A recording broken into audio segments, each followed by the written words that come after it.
ఆంధ్రాలో తిరుపతి ఎట్లనో మన తెలంగాణ వాళ్ళకి యాదగిరిగుట్ట అంతే.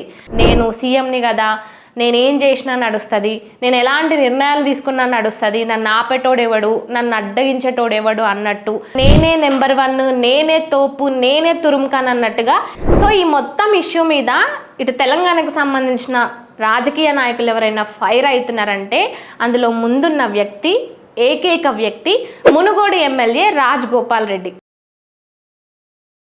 నమస్తే, వెల్కమ్ టు చిత్రగుప్త్. యాదగిరిగుట్ట దేవాలయానికి సంబంధించి ఆ ట్రస్ట్ మెంబర్లను అయితే కొత్తగా నియమించిండ్రు. ఇక మనం ఆ పేర్లను కూడా ఒకసారి చూసుకుందాం. అయితే ఎన్నడూ లేని విధంగా, సరే ఆంధ్రాలో తిరుపతి ఎట్లనో మన తెలంగాణ వాళ్ళకి యాదగిరిగుట్ట అంతే. అయితే ఈ యాదగిరిగుట్టకు సంబంధించి ఒక ట్రస్ట్ బోర్డు నియమించుకున్నాం. ప్రతిసారి ఆ ట్రస్ట్ బోర్డు మెంబర్స్ కూడా ఉంటారు. సో ఈసారి ఏదైతే ఈ ట్రస్ట్ బోర్డు మెంబర్స్ని చూస్తుంటే అసలు ఏందిరా దేవుడా మాకి కర్మ అన్నట్టుగా అనిపిస్తుంది.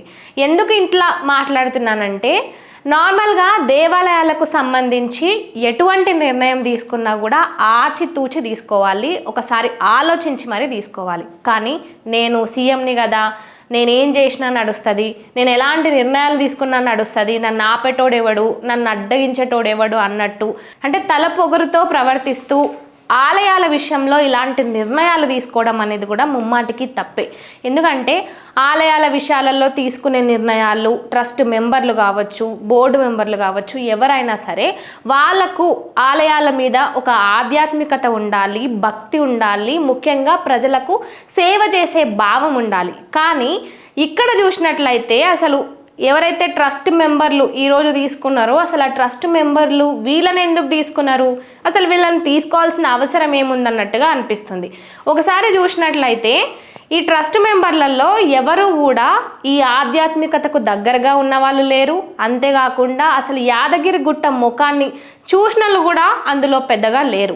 అంటే ఏదైనా సరే, ఏ నిర్ణయాలైనా సరే తీసుకునే ముందు ఆలోచించి ఆచితూచి ఆ పదవికి ఎవరైతే కరెక్ట్గా ఉంటారో, ఆ పదవికి కరెక్ట్గా ఎవరైతే వన్నె తీసుకొస్తారో వాళ్ళని ఆ పదవుల్లో ఉంచాలి. కానీ నీ స్వలాభం కోసము, నీ వ్యక్తిగత కోసము ఇష్టం వచ్చినట్టు దేవాలయాల విషయాల్లో ఇలాంటి పదవులను కట్టగట్టి ఇట్లా ప్రజలకు, భక్తులకు, అదేవిధంగా అక్కడ ఆలయంలో కూడా అనేక ఇబ్బందులు రావడానికి ముమ్మాటికి నువ్వే కారణం. సో ఇప్పుడు సీఎం రేవంత్ రెడ్డి ఎవరైతే బోర్డు మెంబర్లను నియమించిండో అక్కడ సరౌండింగ్స్లో ఉన్న నల్గొండ జిల్లాలో ఉన్న అన్ని నియోజకవర్గాల ఎంపీలను కానీ ఎమ్మెల్యేలను కానీ కలిసింది లేదు, వాళ్ళకు అత్తా పత్తా చెప్పింది కూడా లేదు. ఇంకా ఈయన నేనే నెంబర్ 1, నేనే తోపు, నేనే తురుంకాన్ అన్నట్టుగా ఈ దేవాలయాల విషయంలో కూడా ఇంకా ఈయన తీసుకునే అటు ఇటు నిర్ణయాలు ఇక్కడ కూడా తీసుకున్నాడు.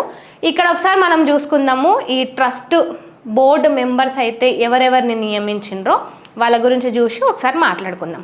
సో ఇక్కడ వచ్చేసరికి ఈ బోర్డు చైర్మన్ వచ్చేసరికి సత్యనారాయణ రెడ్డి. ఈయన ఎంఎస్ఎన్ ఏదైతే మనం ఆ కంపెనీని ఇటు కొత్తూరు, మహబూబ్నగర్ జిల్లాకు సంబంధించి అక్కడ కొత్తూరు నియర్ బైలో ఈ కంపెనీ ఉంటుంది. అసలు ఇందులో ఈ బిజినెస్ మ్యాన్లను కానీ వీళ్ళని తీసుకోవాల్సిన అవసరం ఏముంది అంటే, తీసుకోవడం తప్పు కాదు, కానీ వాళ్లకు ఈ పదవి కరెక్ట్ అని ఎందుకు అనిపించింది, అసలు ఎందుకు తీసుకోవాలనిపించింది, ఇది తెలవాలి కదా, ఇది ప్రజలకు తెలవాలి. అదేవిధంగా ఆయన తీసుకున్న నిర్ణయం పట్ల ఆయనకంటే కూడా ఒక క్లారిటీ ఉండాలి. ఇంకా ఈయన కాకుండా చూసినట్టయితే జి వినోద్ వెంకటస్వామి, ఈయన బెల్లంపల్లి ఎమ్మెల్యే. ఇందులో పొలిటీషియన్లు ఉన్నారు, బిజినెస్ మ్యాన్లు ఉన్నారు, ఇంకెవరెవరు ఉన్నారో చూద్దాం. కొనిదెల సురేఖ, ఇక్కడ ఒక్కసారి మనం మాట్లాడుకుందాం. కొనిదెల సురేఖ కానీ, కొనిదెల చిరంజీవి కానీ, లేదంటే రామ్ చరణ్ కానీ, కొనిదెల చిరంజీవి కొడుకు కానీ, కూతుర్లు కానీ, కోడలు కానీ ఏ ఒక్క రోజైనా యాదగిరిగుట్టకు వచ్చి ఆ లక్ష్మీనరసింహస్వామిని దర్శనం చేసుకున్నారా? నాకు తెలిసినంత వరకు అయితే వాళ్ళు అక్కడికి వెళ్ళింది చాలా తక్కువ, అసలు వెళ్ళిరో లేదో కూడా తెలియదు. సో మరి అలాంటి వాళ్ళకి అసలు తెలంగాణలో ఇంకెవరు లేరా?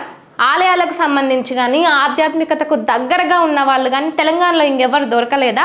అటు నల్గొండలో ఉన్న ఈ ఆలయం ఎక్కడైతే ఉందో ఆ సరౌండింగ్స్లో ఎంతమంది లేరు? యావత్ తెలంగాణలో ఎంతమంది లేరు? వీళ్ళని అందరినీ కాదని నువ్వు కొనిదెల సురేఖకి ఎందుకు ఇవ్వాలి?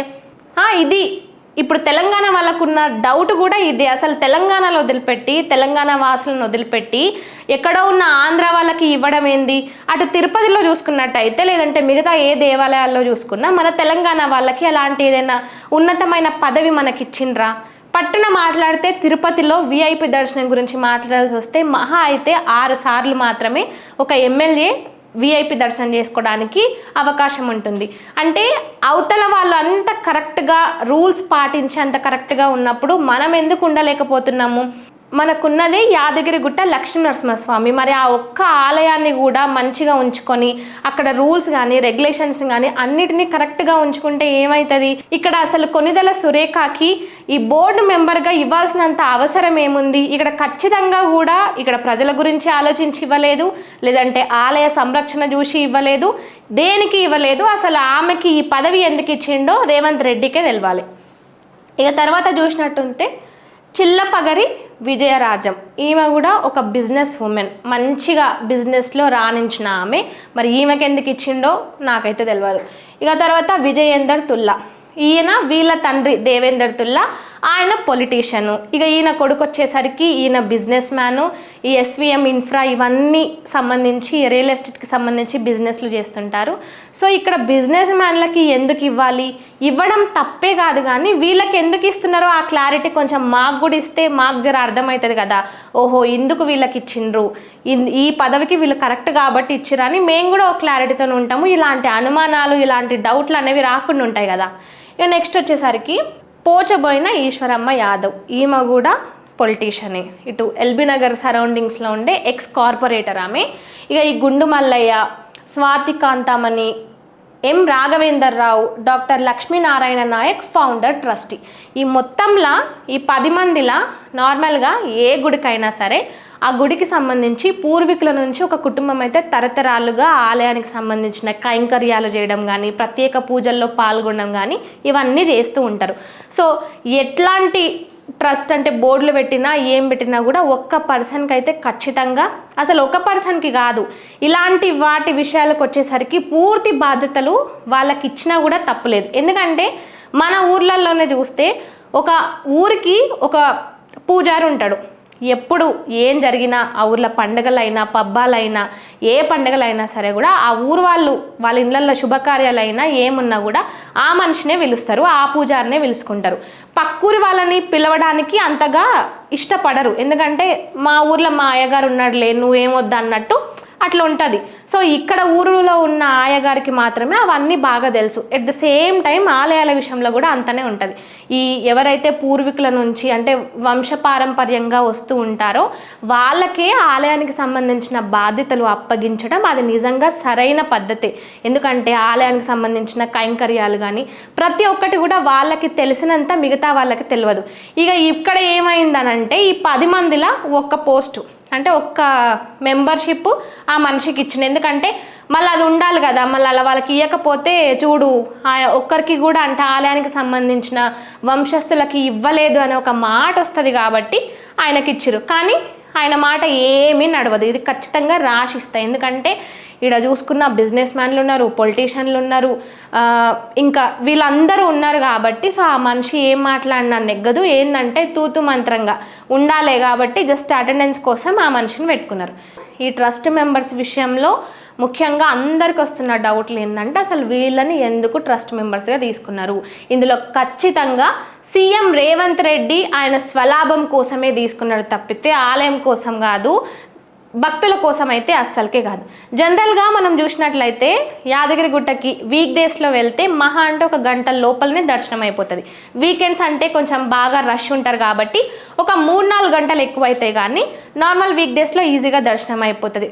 ఇప్పుడు ఈ బిజినెస్ మ్యాన్లు పొలిటీషియన్లు ఈ ట్రస్ట్ మెంబర్లు ఎవరైతే ఉన్నారో వీళ్ళ పదవి బాధ్యత తీసుకున్న తర్వాత ఇప్పుడు యాదగిరిగుట్ట దేవస్థానంలో ఏమవుతుందంటే విఐపి దర్శనలు వివిఐపి దర్శనలు విపరీతంగా పెరిగిపోతాయి.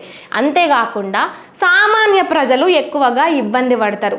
యాదగిరిగుట్ట లక్ష్మీనరసింహస్వామిని దర్శించుకోవడానికి కేవలం తెలంగాణలో ఉన్న వాళ్ళు మాత్రమే కాదు, నలుమూలల నుంచి ఉన్న మిగతా రాష్ట్ర ప్రజలు కూడా వస్తూ ఉంటారు. అటు వాళ్ళకి ఇబ్బందే, ఈ విఐపి దర్శనం వల్ల ప్రజలు ఇబ్బంది పడడము, అంతేకాకుండా రికమెండేషన్లు కూడా బాగా పెరిగిపోతాయి. అంటే పలానా బిజినెస్ మ్యాన్కి సంబంధించిన వ్యక్తిని ఈ వీళ్ళకి సంబంధించిన వ్యక్తిని వాళ్ళకి సంబంధించిన వ్యక్తిని అంటూ ఈ రికమెండేషన్లు పెరిగిపోతాయి. మనం చూసినట్లయితే రేవంత్ రెడ్డి పదే పదే అంటుంటాడు ఏమని, నాది రియల్ ఎస్టేట్ దందా, నేను ఆ దందా నుంచి వచ్చిన అనుకుంటూ చెప్తుంటాడు.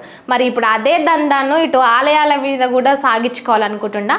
ఇలా పేర్లు ఈ ఎవరైతే ఈ ట్రస్ట్ మెంబర్లు బోర్డు మెంబర్లు చూసినట్టయితే అందులో పొలిటీషియన్లు రియల్ ఎస్టేట్కి సంబంధించిన వాళ్ళే ఉన్నారు. ఇక ఇందులో కూడా ఆయన దందాన్ని సాగించుకునే ప్రయత్నమే కనిపిస్తుంది ఇప్పుడు మనకైతే. సో ఈ మొత్తం ఇష్యూ మీద ఇటు తెలంగాణకు సంబంధించిన రాజకీయ నాయకులు ఎవరైనా ఫైర్ అవుతున్నారంటే అందులో ముందున్న వ్యక్తి, ఏకైక వ్యక్తి మునుగోడు ఎమ్మెల్యే రాజగోపాల్ రెడ్డి. ఈయన క్వశ్చన్ చేసిన విధానం నిజానికే కరెక్ట్. ఎందుకంటే అటు సరౌండింగ్స్లో ఉన్న మిగతా కాన్స్టిట్యున్సీకి సంబంధించిన ఏ ఒక్క ఎమ్మెల్యేని కానీ ఎంపీని కానీ పిలవకుండా నువ్వు అట్లెట్లా ఈ నియామకాలు చేస్తావు అంటే అక్కడ వాళ్ళ మద్దతు అవసరం లేదా, వాళ్ళ నిర్ణయం అవసరం లేదా? నువ్వు రాష్ట్రానికి ముఖ్యమంత్రి కావచ్చు కానీ ఆ నియోజకవర్గానికి ఆ ప్రాంతానికి నాయకులు మాత్రం వీళ్ళే కదా, వీళ్ళకు తెలిసినంత కూడా నీకు తెలియకపోవచ్చు. మరి అలాంటప్పుడు ఇక్కడ ప్రాంతీయ విషయానికి వచ్చేసరికి వాళ్ళను ముందుకు తీసుకోవాలి, వాళ్ళ నిర్ణయాన్ని గౌరవించాలి, వాళ్ళతో ఒక మాట కూడా చెప్పాలి. సరే నువ్వు నిర్ణయం నీది తీసుకుంటావా వాళ్ళది తీసుకుంటావా అనేది పక్కకు పెడితే వాళ్ళని కూడా పిలిచి వాళ్ళతో కూడా నువ్వు మాట్లాడడం అనేది కరెక్టు.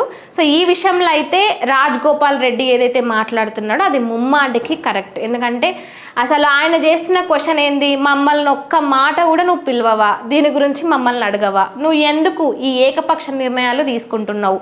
దీనిపైన ఖచ్చితంగా రాహుల్ గాంధీతో మాట్లాడుతూ అంటున్నాడు, మీనాక్షి నటరాజన్తో మాట్లాడుతున్నా అంటుండు. ఇదంతా పక్కన పెడితే ఏ ఇష్యూలో అయితే రాజగోపాల్ రెడ్డి అడిగింది మాత్రం ముమ్మాటికి కరెక్టే. ఇక అంతేకాకుండా ఇప్పుడు ఈ ట్రస్ట్ మెంబర్స్లలో వినోద్ వెంకటస్వామి ఎమ్మెల్యే, ఈయన ఎక్కడి MLA? Bellampalli MLA. Bellampalli MLA అయిన వినోద్ వెంకటస్వామిని తీసుకొచ్చినావు కదా, మరి ఇదే కాన్స్టిట్యున్సీలో ఉన్న నకిరేకల్ ఎమ్మెల్యే వేముల వీరేశానికి ఎందుకు ఆ అవకాశాన్ని ఇవ్వలేదు? ఆయన కూడా ఎస్సీనే కదా, ఆయనకి ఇచ్చింటే ఆయనతో పాటు ఆయన నియోజకవర్గ ప్రజలు కూడా సంతోషపడుతుండే కదా, అరే మా ప్లేస్లో అంటే మేమున్న దగ్గర మాకు ఈ పదవి ఇచ్చిండ్రని వీళ్ళు కూడా సంబరపడుతుండే కదా. అంటే నువ్వు ఈ పదవుల విషయంలో ఇటు పొలిటీషియన్స్ని కానీ బిజినెస్ మ్యాన్లు కానీ వీళ్ళందరినీ ఎంపిక చేసే విషయంలో అయితే ఖచ్చితంగా నీ స్వార్థమే ఉంది, నీ స్వార్థాన్నే బయటికి చూపిస్తున్నావు అని అయితే క్లియర్ కట్గా అర్థమవుతుంది. సో దీనిపై మీరేమంటారు? కమెంట్ చేయండి.